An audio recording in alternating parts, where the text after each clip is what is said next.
Okay. Yeah. Okay. Off you go.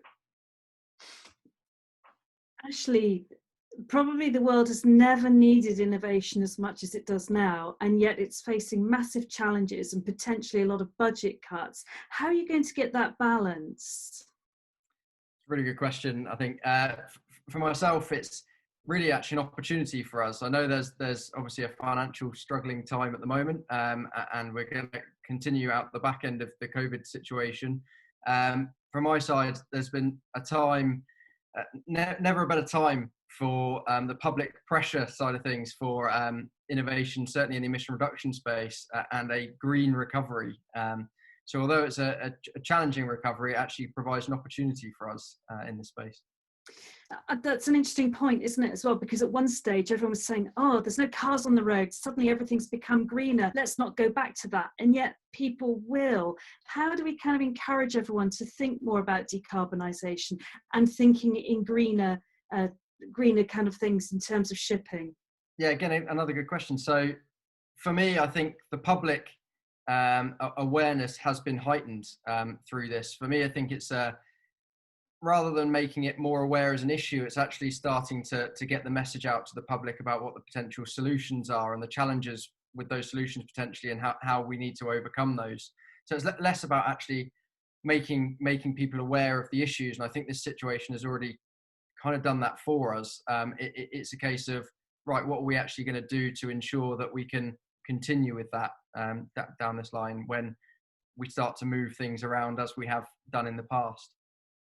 And it's true to say that while people are willing to consider these things, there are often other considerations. You know, certainly for the shipping industry, their first consideration isn't necessarily going to be listening to the MCA and its innovation ideas. It's more about, what can you do to help us get back on our feet?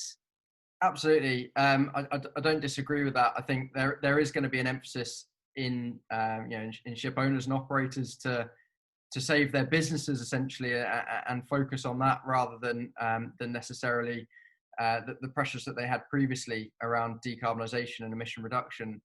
I think for us, the message isn't necessarily, we've got to take everyone's viewpoints here, and the message isn't necessarily that we are forcing them to make a change. I think the industry is very aware that it needs to make a change itself, and I think we can encourage that, and to be honest, make it as easy as possible for industry to make that change. I think industry will make that change itself. It knows that it's coming.